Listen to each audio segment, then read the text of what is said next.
welcome viewers. We're going to go on with From Widow to Wife of a Narcissist. I've lost count of how many videos I've done now on Lisa.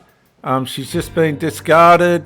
Let's see discarded for the second time. Let's see what's going on. I wouldn't let him. And he knew that I had now, some she just said she wouldn't let him near her bank account, but she's a bit mixed up because she sold the camper and everything so he could pay off his motorbike loan. Stuff that I was holding back, and he wasn't able to control me. But that threw me for a loop. And that's the second discard. That's what she's talking about. She's been told to go. She became combative, and he's gone, "Nup, you're out." She never handed in the marriage papers when she was supposed to. She dodged and weaved. Men ain't going to put up with that. I don't care if they're narcissist or what. That was just wrong on her part, wouldn't you say? How would you like it if you got married and editor? How would you like it if you got married and you didn't hand in, and I wouldn't hand in the marriage papers? No, right, exactly. Well, I knew a woman that did that to a man. No, not me. No. I wouldn't tolerate it. You'd be straight out the gate. But yeah, and he never knew that she hadn't handed in. This is what she told me. I would have killed her. I would have not killed her, but there would have been words. Anyway, this lady's been discarded for the second time. She reckons that because she was stubborn. She wasn't stubborn at all. She's sold the camper. She's probably neglecting her dog who come along. She's left the daughter behind. She hasn't listened to the parents' counsel. And hang on. I should have shouted hallelujah, but I didn't. I hurt so bad. I don't think I've ever known hurt like that. Abandonment. I felt completely abandoned, unlovable. I hurt so bad. My family... Now, let's just get this in its right perspective. Okay, let's just get this in its right perspective. This is the worst hurt she's ever felt because she's been discarded by someone that she completely dislikes, that sold her camper after having an affair with another woman in it. She sold a camper for him to pay off his motorbike loan. She married him after the affair. She reckons he smoked and drank like a fiend. And she has never ever felt abandoned or basically lost like this before. Now let's put it in its right perspective. Didn't her husband drown? Didn't her husband just drown? Now, if I was her daughter and I heard her talking about this fiend and how it's the worst thing she's ever experienced, and my dad drowned, if it is the father of the daughter, because you don't know who the fathers of these children are a lot of the time. It could be the first marriage. The second marriage was the guy that drowned. This is the third marriage. But how wouldn't you say it'd be worse if you get a phone call and your partner's died? I know being discarded's not good and all the rest of it if it's really for no reason. But there was reason. She wasn't handing in the marriage papers. You'd be straight out the door with that kind of behaviour. And women do it all the time. Family didn't even recognize me. Of course the family didn't recognise you. They didn't recognise her all along. She has just turned the whole family upside down for this bloke. I had friends who came to my rescue. That's the flying monkeys. So here come the flying monkeys. They're going to enable the disabled. They're going to enable these are the enablers. And they joined up and they moved me. And they got me out of the house. I found a mini storage place. I put all of my stuff in mini storage. And I moved in with my mother to take care of her. Which And was part of the plan. If you look back at the original plan, she knew the parents were there. So that was her plan B. And it come off. It was like the prophecy being fulfilled. This is all part of the fantasy. If things don't go the way as planned, right, remember, she's just been discarded because of, you know, she hasn't handed in the marriage papers, and who knows what else. She said she's stubborn. Men ain't going to tolerate that. Now, part of the prophecy, part of the, you know, the motivation, I'll be up near my parents, is fulfilled. How many times do you see this? Now she's living with the parents. Come on. Open your eyes, viewers. Come on. stayed there to help her so I could figure out where I was going, what I was going to do. I mean, I would have easily went back 900 miles to where I came from, to my family. That's what I should have done. Well, why didn't she? She's going to answer that by the sound of it. Sadly, all I could think about was him. And my mother was there, and she was not doing well, so I couldn't leave. I didn't feel like I could leave her. Sadly, it was probably an excuse. Okay, she just admitted it. There you go, viewers. That's why a lot of these women shouldn't do videos or have, YouTube channels, because we learn too much. She's just thrown herself under the bus. The excuse, she only used the mother as an excuse and a convenience, basically, to be able to stay there and work out where this fantasy that's turned into a nightmare, and she's contributed to that, is going to end up. That was my excuse not to go home, because I was so wrapped up in his emotions. Okay, so listen, if you're the daughter, who's the narcissist? She had every opportunity to go back and straighten things out with the daughter and all the rest of it. But she had no intention of doing that from the day that she left. Right? We're talking about a person, I'll say it again, is a smoker, a drinker, has no money, lives with his mother in covert emotional incest, has had an affair, has apparently convinced her to sell the camper to pay off his motorbike loan, has discarded her twice, probably caused that herself to some degree, and has had every opportunity to go back and get that daughter back on track. No. Is that a selfish person or not? Please put it in the comments. Is that a selfish person? Or is that a person in trauma bond and, no. We got the trauma bond going on, all right, but you can still think. People, women, this type of woman is loving the toxicity as much as she hates it. Well, you say, how can you say that? Well, what's she still doing there? Let's see where this goes. He did that to control me, and I didn't realize that. I had no clue. Actually, I just realized that a couple days ago. So hang on. If you discard somebody, that's not controlling the person. That's throwing all caution to the wind. All right, she'd already been discarded once. Yeah, okay, she come back. But that's not a guarantee that she'll come back again. She didn't hand in the marriage papers. She was becoming combative. She said it herself. He's kicked her to the curb. And she's floating around in the background. He knows that she should go back to her daughter, and she's not doing that. She's so predictable, this woman. Right? She is so predictable. I said that before. This guy has nothing to lose. She's made it too easy. Is that his fault? I don't think so. Because of a lot of your comments. I'm just telling my story.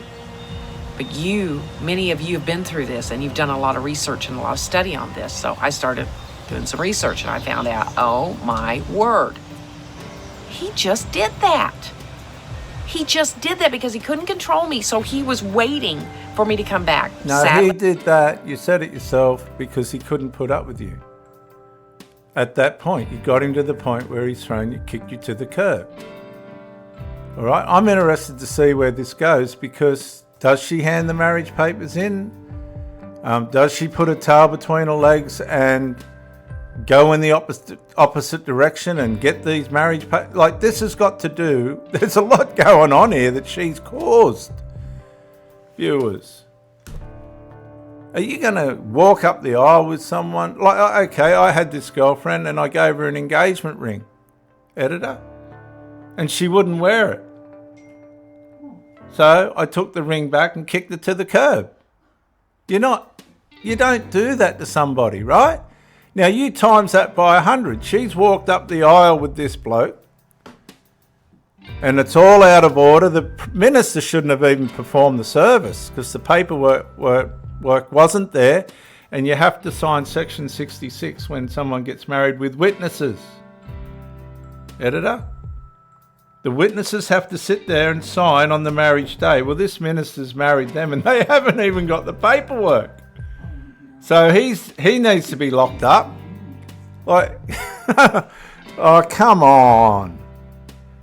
Now, if I had a woman that was dilly-dallying around with those marriage papers, she'd be discarded. No questions asked. I did. I sure did. We were separated for about a month. And sadly, during that month's time, all I could do was call him, beg him. I was playing right into his hands. I moved right back in. Now, can you imagine the family at this stage? They've come and rescued her because he's discarded her. Editor? They've come and rescued her because he's discarded her. She wouldn't hand in the marriage papers and she became combative, right? Not for no reason. They've moved her out. The flying monkeys have come along and moved her out and got her in with mum to look after mum. She said that was an excuse herself. I moved in with mum as an excuse. But it was also part of the plan. When she left 900 miles away to go up and be with this bloke, she knew she had mum as a fallback. And this is what covert emotional incestual people do. Right? They'll hook you into the relationship, and if you leg it because you know something's not right, the void that causes, they just fall back onto the mummy. Right? So they've lost nothing. They've just lost an element of intimate supply. All their emotional supply is locked up in the fusion of the DNA enmeshment. Right? So she's jumped back in with mum and that. She's had all the support. I've seen this. She's had all the support of the family to get her out of this, and now she's going back. She's defying the whole operandus of the whole thing to get her out of it. He sold the camper. He's had an affair in the camper, right? Let's see where this goes. Come on, Lisa. We might have been separated a month, maybe 2 months, I'm not for sure. He immediately replaced me with somebody else. Well, he had the right to do that. That's love and war. Okay, that's love and war. He'd done it before. I don't know what she's shocked about. When she flew 900 miles to go and run the business, she... Hang on, we got a hiccup here. Oh, the camera's gone out. Fuck. Why? So she's defied the whole moti operandus of all the effort in the family to get her out of it. And how often do you see this? Okay, now you can call that devotion, loyalty, you can call that commitment, all the rest of it. But it's definitely not sanity. It's definitely not love unless you love the devil. right? So why is her blindness regarded as sane? Right? It's obsessive. It's an obsession, and she said that herself. She was obsessed. Now, does that automatically make him a narcissist? It does if you don't want to admit that you're obsessed, right? I would have thought that if he was the one not wanting to sign the papers and things for marriage, that she'd jump with that. That'd be case closed, wouldn't it? But not with this woman. No, she's going to put up with anything. Does that make him automatically make him a narcissist? No. So if she's wanting to be with someone and she's devaluing everything he does, isn't that what the problem of modern day femininity is? They narcissize their way out of their relationships. Instead of just walking away and saying, look, you're a fiend, you smoke, you drink, you got no money, you live with your mother, I'm not doing this anymore, you've taken all my money, whatnot. It's one thing to stand there and say, well, this person's a narcissist and stay in it. But don't you have to be accountable for staying in it? Right? There's a point in a relationship where if people are just being negligent by way of commission, he had an affair, or omission, he's not doing what he's supposed to, or she's not, you walk away. Right? If there's no meeting halfway or anything like this, or development towards something that's better, you have to walk away. To sit on here and say, and I'm going to repeat this, that being discarded by this fiend has been more traumatic than her husband drowning accidentally by an accident. No. I know they're two different dynamics and the trauma bond does cause terrible things, but could you imagine the editor, your husband drowning or being ditched by a fiend? The drowning is gonna, well, not to this person. This is the worst pain she's ever felt, and that's what she's building a video on. People are loving it. Oh gosh.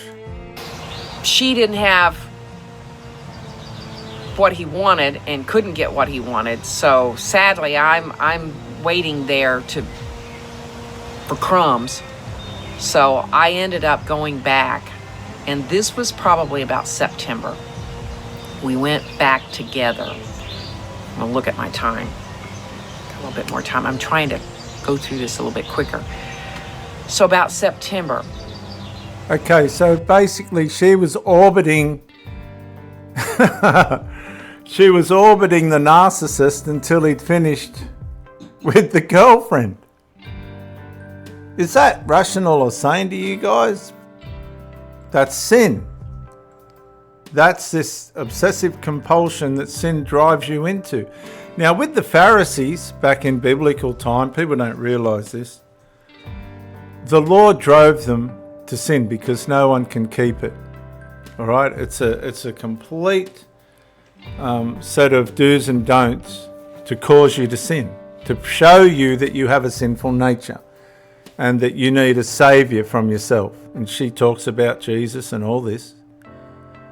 And with all that knowledge, right, if you parallel that with the relationship, she could not find her way out of the arousal and the deceitfulness and the deception, the way in which sin was taking her down the narrow path in this relationship, the wide path that leads to destruction. That's what sin does. It just holds you in a direction that's opposite to where you're supposed to go. That's why they call these kind of relationships a sunken investment, because you can't get the time back.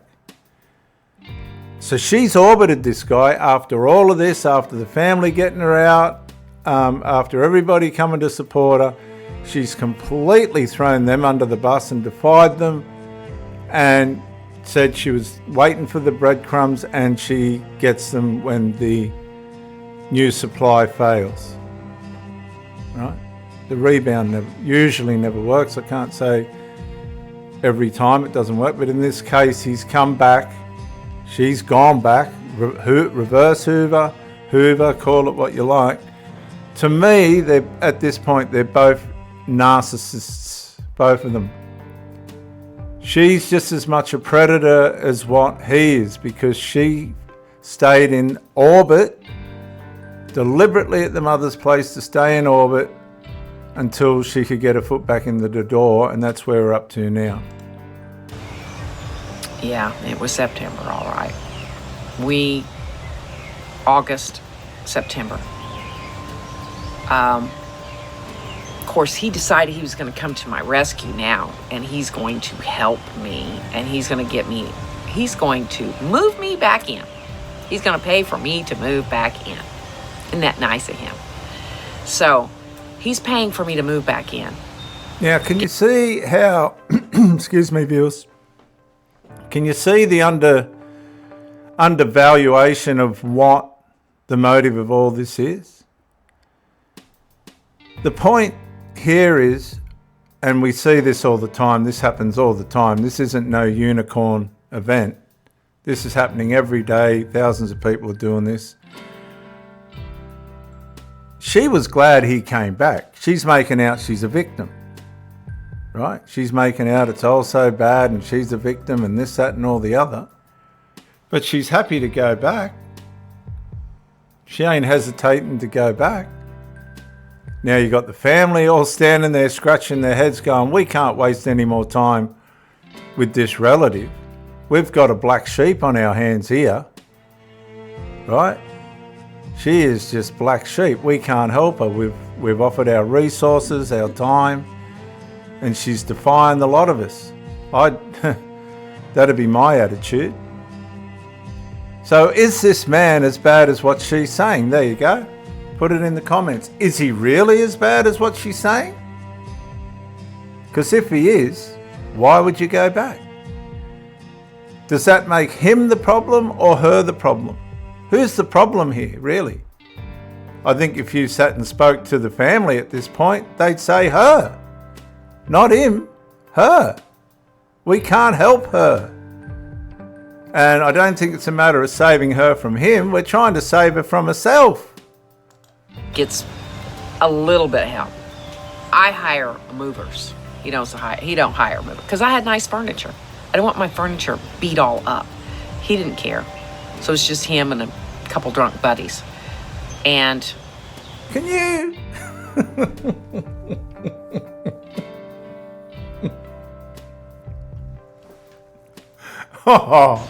They moved all my stuff back in.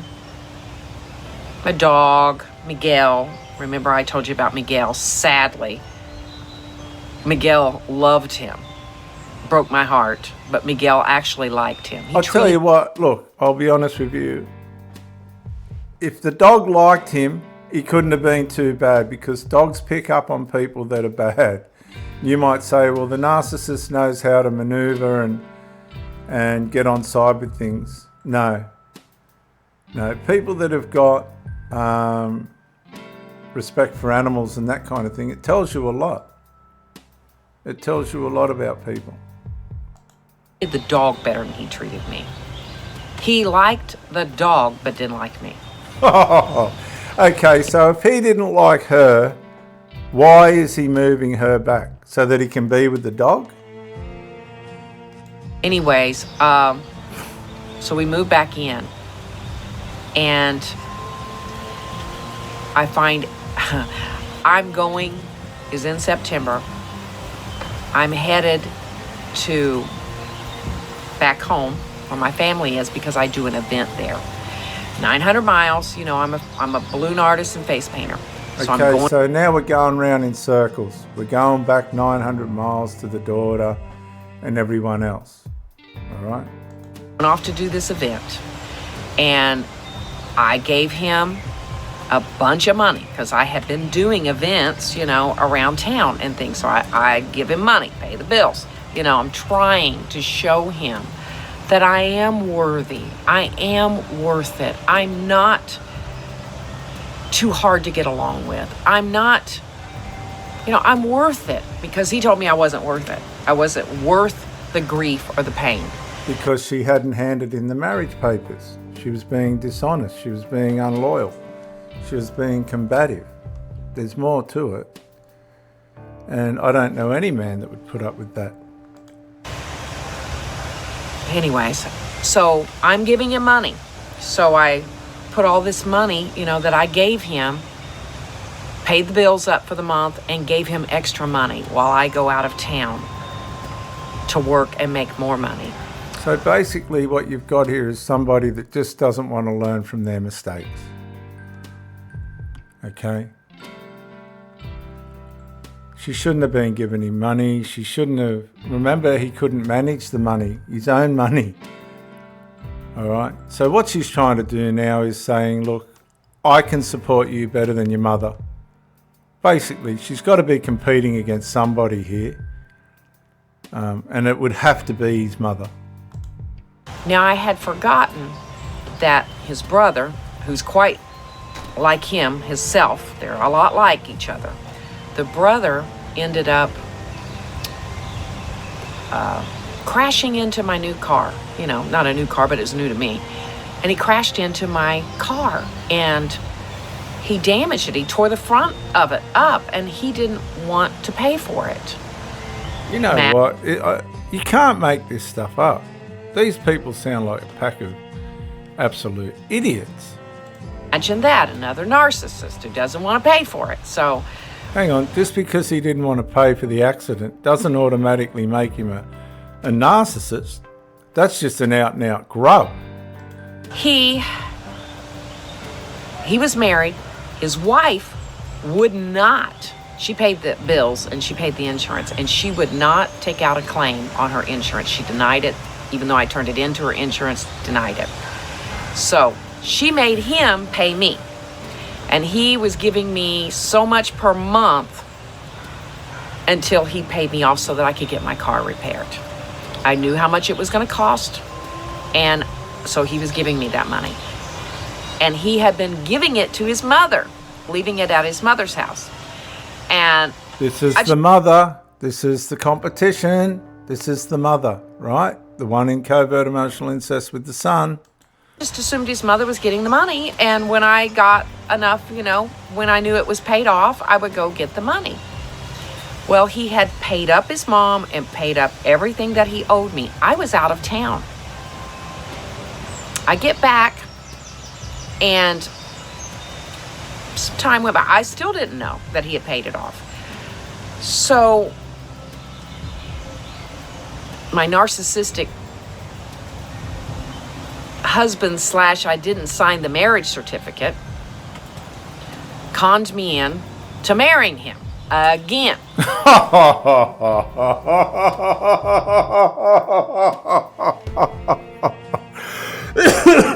She's got to be trolling. She's got to be trolling the internet, just getting numbers. There's no way. Oh, come on. No. So the mother's got the money, apparently. That's going to be spent. Like mother, like son. She's in with the wrong crowd, right? The family's probably screaming at her in the background. Can't you see the hillbillies you're mixed up with? Oh, no. And now she's going to marry him again. Excuse me, I'll just consult the editor here. She's going to marry him again on the premise that she didn't hand in the papers the right way.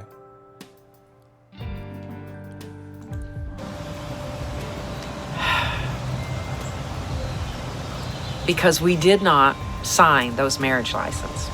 So we went down to the court, filled out new marriage license, and they're like, oh, you're that couple. We have your marriage license, and you had till the end of the year to renew those or mail them in. Well, that came and went, and we didn't do it. So it was time to renew So he talked me into marrying him again. Sadly, I did. Hang on. Would you let somebody talk you into marrying them? No. No. This... I am ashamed to tell you that I actually married the man again. At the Justice of the Peace, the courthouse. But to be honest with you guys, at this point, she needs to be taken away for treatment. Look, in all honesty, if this story is what she's saying it is, really, can you imagine the family in the background? Oh, she's marrying him again. Like, that would just, the devastation, the confusion and the trauma that would have caused her family and the flying monkeys who have dug her out. Now she's gone back, and within 12 months apparently since marrying him the first time, she's going to marry him again. He's had 2 affairs. I mean, at this point, somebody should be coming along and taking her away in a straitjacket. Because this is not the normal behaviour of a person in their right mind. It's just not. Immediately, he takes me to the Social Security office. And that, because he knew... No, not immediately he took me. Immediately we went to. That if he didn't get me to change my name and mail those papers in, that it could be possible that I wouldn't again. So immediately he took me down to the Social Security Department. No, immediately we went down to the Social Security Department. Like, she's going on like she's a prisoner in Auschwitz, being led by a Nazi to go down and get the tattoo, the number of the tattoo. Right? This woman needs this is honestly, I'm starting to doubt it's as bad as what she's. No. And I filed and changed my name, and I've become that. I've been that name now for, it's about 2012. I still carry that name. I'm getting ready to get rid of that name. I just had some business that I had to go through, and a lot of people, that's my business is ran by my name, so people know me by my name. So now I have to change my name, but that's okay. I'm going to. Anyways, so yeah, he hooked me into marriage. Marriage number 2 to the same one. So hang on a sec. She's saying he hooked her into marriage. No, I'm not. I'm just not buying it at this point. Because at this point, she would basically have the family on the verge of just declaring her insane. For all counts of what she's saying, and this is her 4th marriage, right? Twice to the biggest fiendom of them all, and this shows us that there is an element of woman that loves toxicity, right? It's not even sane at this point. And it was good for a while. So you can see the cycle. You can see how it cycles. It's good for a while. That's a love bomb phase. And then it's going to devalue. All right? When I say a while, maybe a month, maybe 2 months. Come Christmas, we're getting ready for Christmas. It was disastrous. Yeah, because Christmas and birthdays and things like that, obviously I believe she is in with somebody with some kind of definite disorder, narcissistic, be it whatever. They always wreck birthdays and Christmases and all that kind of thing. What had happened is my mini storage had been broken into. Make sure I'm not running too long on time. My mini storage, because I kept a mini storage because I didn't trust this man. I married him, but I didn't trust him. There you go. There you go. So if you marry someone, excuse me, editor, if you marry someone and you don't trust them, what are you doing marrying that person? Right, that's immediate. That's an immediate pathology. There's something wrong there. If you don't trust someone and you marry them, that is just not. No, that's wrong. That's covert deception. Right? Do you want to call that female covert narcissism? And I had close to about $10,000 of Morgan dollars from the 1800s, early 1800s. You know, I had these, they belonged to my previous husband. I had other so somebody's known about this. This is an inside job, just for the record. things in there that I would not bring to the house. And I didn't fully move everything back in. So I kept some things at the mini storage. And my mini storage got broken into. And guess what was taken? Interesting. Yeah, I had it's an inside job, Lisa. them there because I was waiting for my daughter to come in town so that we could go to the bank and open up a safety deposit and her name would be on there. But sadly, my mini storage got broken into, the lock got cut, and what they stole was a box that had, and I had it packaged up right there in the front, was my coin collection. And my husband had a large coin collection, and he stole it. I know it was him. Obviously. That's 101. Only those that know that it's there are those that are going to take it. And can you imagine what that looks like to the daughter? I mean, Mum, are you completely stupid? Right? This has gone beyond bad choices. You're in with the wrong crowd. It was him.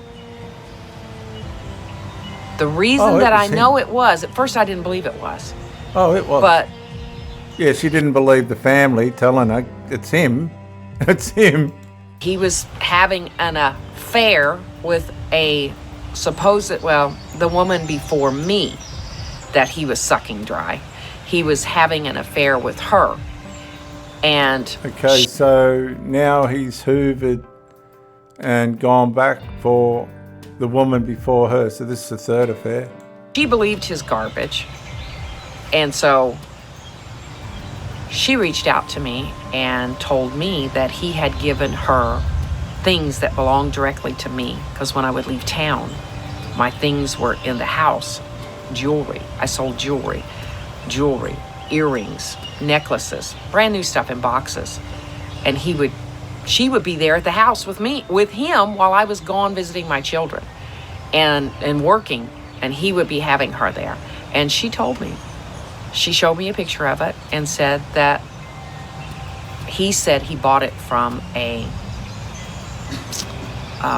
he bought it himself, and he bought it from an antique store.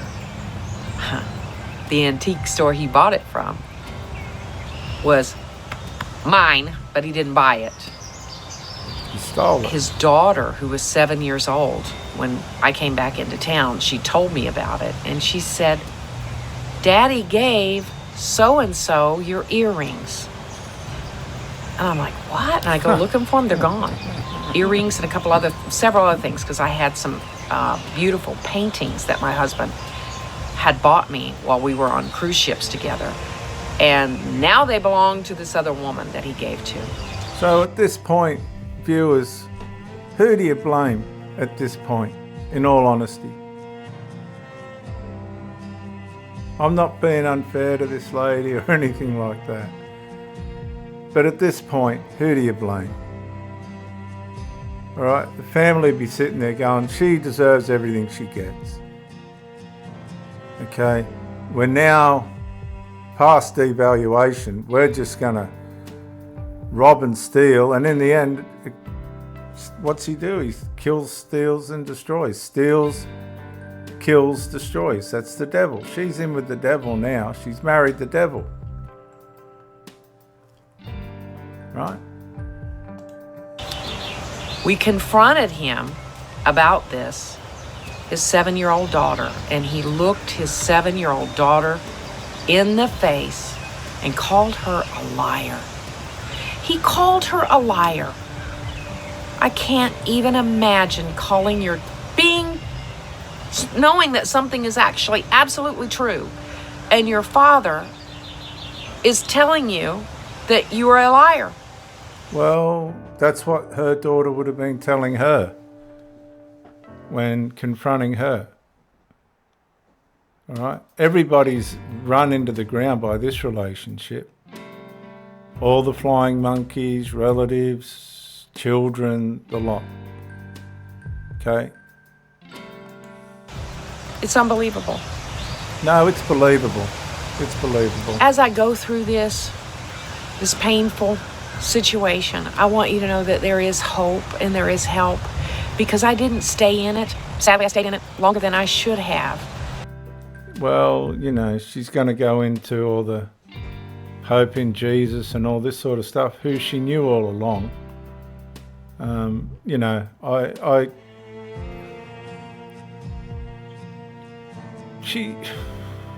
you're going to have to put in the comments what you think about all this, because at this point, with everything that's happened, I don't know if this woman did get taken away by somebody to get help. Now, you can say, well, it's post-traumatic stress disorder they took her away with. But if it was, she inflicted it on herself. Because if you're in a snake pit and you've been bitten and you've survived, right, why would you go back into it? And that's what people are doing. I dealt with people in cults, and they're blinded by their devotion and deceived by their devotion, loyalty, committedness, and everything. Nothing's lining up, but they're remaining devoted. And that happens in relationships. You can be devoted by the goodness of yourself. You can be deceived by the goodness of yourself. I'm going to wrap it up there, viewers. I'll see you on the next one. I don't know when Lisa's going to surface again, but she reckons she's going to do a 4. We'll go into that. Thanks for coming in, and bye for now.